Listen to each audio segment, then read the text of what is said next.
Hey guys, what's up? It's 412 Sports Cards here today, back with another video, and today it's the 1 year of my channel in review. So we're going to be featuring some top trends of the year, how I interacted with those trends, plus a state of my collection since I began the channel, my top 10 pickups of the past 12 months. So I've been on YouTube for 1 year. This is kind of a celebration of that. I thought it might be fun to give you guys kind of a year in review, not just obviously give hobby news, but kind of give in retrospect, how looking back at some of the trends of the past year, what we can make of them. And I hope you enjoy my top 10 pickups at the end, but before I get into everything, I just want to thank you all for watching my videos. Whether you've been here since day one, whether this is the first video of mine you've watched, I appreciate you. And when I set out to make this channel, I had no idea how much it would grow, how much people would watch my videos, and now here I am sitting with about 425 subscribers in a year, and it's an incredible honor, and I appreciate all of you guys who've subscribed and all you guys who comment and watch my videos. It really makes me happy to see all the people growing in my channel and in my network, and I hope that I'm providing some entertainment, some value for you guys, and that you keep enjoying my videos. So once again, drop a like, drop a sub on this one, maybe show some more love, but I appreciate you guys so much. So we'll start it off with the first trend of the past 12 months, the Last Dance hype. It feels like forever ago, right? We're talking like early pandemic days. I mean, it takes us back to like the first hyping of the MJ cards. And this was at a time when the world was starved for sports, like we know. And it just scratched that itch for sports, and in addition to just being one of the best documentaries made, sports documentaries I've ever seen.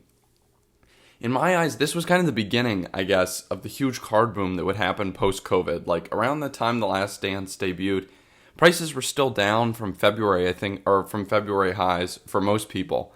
But MJ stuff, through the roof. Those 90s inserts, obviously the rookies, were booming in price. At the time, I was on the sidelines. Little did I know how much higher stuff had to go, but like, think about where you were back then. We hadn't seen this type of growth in the hobby. I mean, I'd never seen anything shoot up like that. And when we say shoot up, this pales in comparison to the shooting up of January. But anyways, at the time, it was massive. For reference, I bought like a 2003 Topps Chrome LeBron James in PSA 9 condition in October 2019, $600. And I sold it in February 2020 for like $1,800. I was like, this is insane. I was like, this is a base rookie card, not numbered or anything. It's not even PSA 10, it's PSA 9. I was like, this is absurd. I need to get out. So to me, that running up in about 5 months, 3x in 5 months was nuts. I mean, for a lot of MJ inserts, we were seeing that in a couple weeks. I'd never seen any growth like this. None of us had seen growth like this. And it was scary to hop on the hype train. I was worried of getting burned, and it was just too much for me. Once again, I think this was a sign of things to come, a sign that the market had huge demand, a sign that people were entering the market with demand for cards to relate to their favorite players. So then this kind of takes us to the era of the July and August boom. There were two elements to this one, like one being soccer and one being just like basketball, as we know. The soccer boom was actually something I predicted. I was pretty proud of it. It was kind of easier to see coming than a lot of other booms, right? Because like there was increased influencer content. Gary V, Slabstock said they were going to start making some soccer content. And you knew that once those kind of got ramped into full gear, you kind of have a hype and hysteria machine. At this point, over like May, June, July, the card market had been going up. And I had no clue that the bust was going to come like it did. I thought maybe it would just be a nice time to sell. I didn't realize we'd go to the moon on some of this stuff. I mean, you're talking cards that were like $1 maybe in like December 2019 that were like $200 or something. Like those Mbappe base prisms, Mbappe base Topps Chrome rookies. Absurd. But something that we can learn from this, right, is that there was those PSA 10 Prism Ronaldos and Messis. They got up to like 4K or so. And they had pops of like 400, and people are like, only pop 400? It's got to be worth like a couple thousand. Well, that might be true if it was only pop 400 forever. But these cards were worth like $1, like not that long ago, like in late 2019. they're probably worth like a couple dollars, maybe a couple dollars raw. And at the time they were going, I mean, they got up into several hundreds raw, but that's why they were ungraded. And as they started to come back from grading, the pops went up, the hype went down, and it created a terrible, terrible storm for people who owned the cards. You know, you have rising pop, lowering demand, and it just destroyed prices, sent them down to like, I don't know, maybe 500, about a 10% of what their value was at the peak. That's something to be on the lookout for. As far as basketball, I'd kind of been slowly picking up in April through June. So my big buys were like a LeBron Bowman Chrome 9, a Luka courtside. Most of the cards I kind of held through the boom and bust of like August. I did sell my Luka about in mid-July. Win some, lose some. Honestly, right now I'm probably about even on it. But that was a period of learning for me. And I think it was a period of learning for you guys too. That this market could not only run fast, but it could crash. The market in 2020, it can't be emphasized enough, was so much more volatile than ever. And even in March, I'd never seen a crash as big as like the COVID crash in cards, like across the board. And this August one blew that out of the water. Largely because I had most of my new pickups from like April and May. The market had risen enough that even after the fall of the boom and bust in August, I was still in the money. And I think that's why I was able to keep my head and not panic sell. But if I had been out of the money on a lot of these cards, I think it would have been tough to just keep watching the values erode. I think I might have been inclined to cut my losses. Not exactly the best theory if you think about it, because like you shouldn't necessarily just be thinking about the paper gain, the paper loss. You should just be thinking about the future, about what's the best investment for the future, and not so much worrying about where your basis is. I don't know if that makes sense. Like, whether or not you believe in a LeBron James Topps Chrome rookie, and whether you bought it at like 3,000 or at 2,000, it shouldn't change your future outlook for it, if that makes sense. But anyways, I did have a couple pickups from back then that I was in the hole on. 2019 Prism, LeBron. This is not the same one, but this is one I bought. My current one's out of grading. But I bought one raw of these for $450, which is above what PSA 9s go for now. So even if it comes back a PSA 9, you know, we're still down because the card is down so much from that hype. But, you know, you win some, you lose some. And then the next part was that October-November plateau. This is a part of the hobby of the past 12 months I don't think is talked about enough. As someone who only cycles money in cards, like I don't put new money in. Only money I spend on cards is money I get from selling other cards. So it was tough to make purchases at this time. Money wasn't easy. I didn't want to sell a ton of cards because prices were lower than before, but also I was tempted to buy other stuff, right? Because the prices were low. In reflection, this time of plateau is where the money isn't rolling in, is where I found my collection's gotten the strongest. You know, the prices are down. You have to make tough calls about what you want to sell to pick up what. It's not a hyper speed, right? Not hyper speed, jumping in the hype.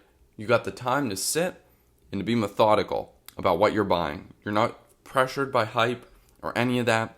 You sit back, you take stock of what you got, you sell off the stuff that's the fluff, and you strengthen your collection. These times of plateau are actually really helpful, I think. As much as the boom is very nice for card prices growing, these times of plateau are important. And I think even for the card investor who's primarily money focused and not so much about a collection, the plateau is a nice time to kind of get your head and kind of plan for going forward. And it was definitely that for me. Got a Brady rookie in here, an MJ Fleer, or not an MJ Fleer, an MJ Nike promo in here. Those were my biggest buys. A 72 Topps Kareem, some Luka Doncic selects. You know, some of them were huge buys. Some of them were like a little bit of success, but then we go into the December preseason hype. We all know it. And the GOAT boom and bust. The cycle that I think we were still in, it could be argued. So it caught me by surprise.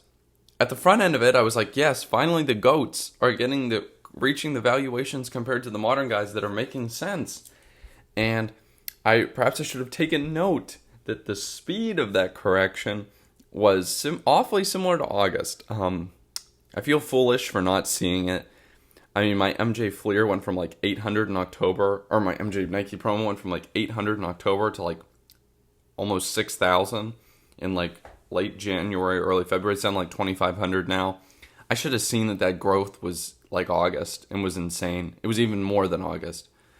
By that point, I had a lot of goats, and I didn't sell out really, and I largely missed this selling chance. It taught me that one, just because someone is a goat doesn't mean you always go up, and that two, when you see spikes on any cards that are like insane and too good to be true, it comes down, and it comes down hard. This is the second time I'd seen it.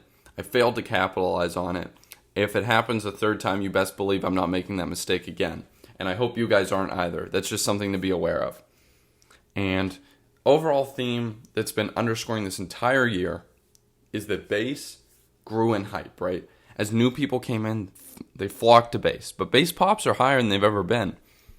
And as the base gained momentum, the hobby was booming. And the hobby is still booming. Base is on the steady decline. Just look at 2019 Prism. Even 2019 Prism Zions, who's been killing it. And those prices aren't doing much. They're way down from preseason. And you've seen the continued rise, a slow and steady pace of rarity. That's what you want to see in cards, okay? That's how you know that there's value and that there's a substantial buyer base who's going to support the prices of your cards. It's that slow and steady growth. That's what I should have been looking for in the GOAT correction. The GOATs would slowly increase to correct for their values to modern players. That's what I should be looking at to see if rarity performs. A slow and steady increase. That's always really healthy to see. Anyways, I hope you guys enjoyed that kind of walk through the past 12 months in the hobby. And I hope it got you thinking, how did you act in these times? You think back about yourself during the last dance. Think back about what you were doing in August, what you were doing in October, November, what you were doing during the GOAT boom. Think about how you acted there, and maybe take some time to reflect on and learn lessons for how that is informed what you're going to do going into the future. It was a really helpful exercise for me. I hope you enjoyed me kind of talking through it. And without further ado, I hope you guys are excited to get into the second part of my 1-year YouTube anniversary video. The part I'm excited about, the part I had the most fun prepping, my top 10 pickups of the year. So without further ado, let's get into it. So I'll tell a little story about each card, but number 10, these are not value-based, by the way. These are not based on price. There are many cards, I mean, this probably would have made it if you're talking about dollars, that it's not just on dollars. It's about cards that I like and cards that are important to my collection too. What do we got here? We have a mag. Dun dun dun. Oh, it looks like a Grizzly. It looks like my boy Jaron. 2019 Immaculate Jaron Jackson patch auto, 33 of 50. Bought this shortly after Immaculate came out. Maybe it was like $120 at the time. I don't know what they go for now. Maybe a little less. It's fine. I sold mine next day. I did get an optic holo, but this is the centerpiece right now of my small Jaron PC. He's my favorite player, really. I like LeBron, but he's my favorite player on my favorite team. And, you know, he's risky, right? He's been injured for a long time, so I don't want to have a ton of money in him, but I just want to have some cards I enjoy. And this card is my favorite, or my optic holo might be my favorite, but I like this better than the optic holo. But game use patch, auto, centerpiece of my Jaron PC, had to make the cut, made it in at number 10. Number 9, I don't think you're expecting this one. It's off the beaten path for me. Thunderclap, Ken Griffey Jr. This had to make the cut. Partially just because I don't know if you can appreciate through the case how clean these corners are on these dark purple borders. Oops, sorry there. The back, I mean, stuff like this is on the case. But, I mean, this is probably an 8, which for a card with this dark of borders is quite good. I don't know, just a beautiful card. The foil lightning, the purple background. Got it for maybe like $120, which seems to be north of where the average comp is. But, you know, sometimes if you see a card that's in such sweet condition, you don't mind paying up. And I don't know, if these ever went like the way of MJ inserts, this card I think would be one of the best. It's not as rare as some other ones, but guys, look at that. Look at that shine. Look at that purple. Number 8. We talked about it already in the video. Upper Deck Tom Brady. PSA 9 rookie. Star rookie. So the only real issue you can see here is maybe just a touch of white on that corner. But other than that, guys, this is a really nice looking 9. Everyone says that. My 9 looks the best. Well, this is an awfully clean 9. I really enjoy cards that have, as you can kind of tell by how I talked about this, I enjoy cards that have dark borders that are not chipped. I find it very satisfying to know that this card is condition sensitive, but I have a copy that's in nice condition. That's part of the reason I like this so much. Plus, it's Brady. Like, he's the GOAT in football. And it's an incredible card to have. Number 7, a recent pickup. Can you guess who it is? It's modern. What do we got? Zion Williamson courtside. This is absurd, by the way. This is a nice card. Honestly, a fairly reasonable price. These are pretty low pop. I think the PSA 10 sub 200. This PSA 9 sub 100. A rare issue. I think Select always looks gorgeous. And Zion, last year I was saying I would never buy Zion. Just the injury risk. I even said it on this channel many times. The risk of injury was scary for me. But, this year he's played a healthy season. Hopefully it doesn't go down at the end here. But he has just been insane. His efficiency. And the fact about it is that people know he's going to come in the paint and he's going to dominate them. And they game plan for that. And he still does it. It's unreal. If he could develop even the ability to shoot somewhat, I think he'd be even better. But, who's to say you necessarily would even want to shoot from further out when the man can just get to the rim and just shoot at 60% plus a game?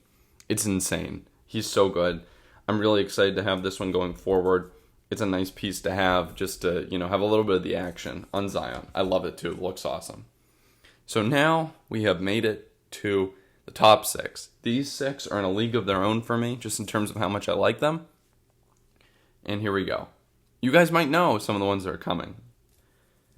LeBron James, Donruss Optic Hollow, First Lakers. Obviously this card's way less in value than some of the Brady rookie, the Upper Deck Tom. But it's just a nicely centered Optic Hollow with amazing shine and a great picture. Like I said, I love LeBron. I love this card. You can't really go wrong in my book with LeBron, and I love this card. So this one had to make the top 6. Number 5. This is where it started to get really tough for me.